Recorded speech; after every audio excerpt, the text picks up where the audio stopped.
Hello guys, मैं मुकेश पांडे। आज हम लोग translate the following into English, इस पैराग्राफ को हम लोग ट्रांसलेट करेंगे। आइए शुरू करते हैं। देखिए, जुलाई लगते ही हवा पूर्व से बहने लगती है। इसको ट्रांसलेशन बनाना है तो जुलाई लगते ही का पहले ट्रांसलेशन हमें करना है। तो जैसे ही जुलाई शुरू होती है वैसे, मतलब हम इसको इंग्लिश बनाएंगे एज जुलाई बिगिंस। ठीक है, जुलाई लगते ही का मतलब है एज जुलाई बिगिंस, हवा पूर्व से बहने लगती है। तो कॉमा लगा लीजिएगा। The wind starts blowing from the east, east माने पूर्व से, और वर्षा ऋतु आरंभ हो जाती है। And the rainy season starts या बिगिंस आप कर सकते हैं। स्टार्ट्स आरंभ हो जाती है। जब बादल आकाश पर छा जाते हैं तो when the clouds are overcast, overcast माने होता है छा जाना, तो मौसम सुहावना लगता है। तो के लिए क्या करेंगे, कॉमा लगाएंगे। द वेदर लुक्स प्लीजेंट या वेरी प्लीजेंट भी आप लिख सकते हैं।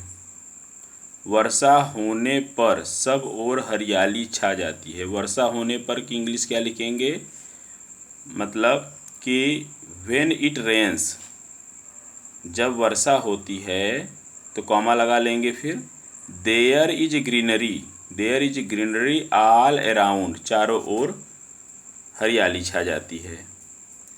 मेढक टर्राते हैं, मतलब द फ्रॉक्स क्रॉक, क्रॉक माने होता है टर्राना।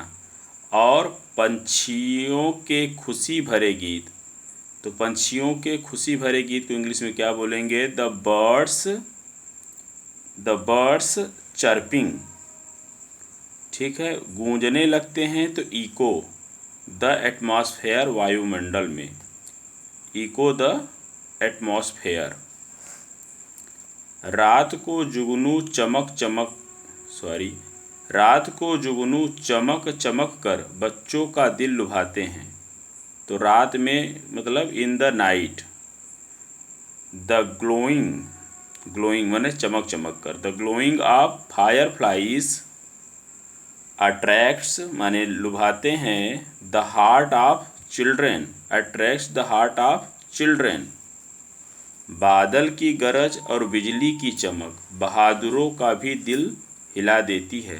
तो बादल की गरज, तो गरज की इंग्लिश पहले लिखेंगे the thundering of cloud, the thundering of clouds and flash of lightning, हिला देती है sway the heart of the brave people even, the heart of the brave people even.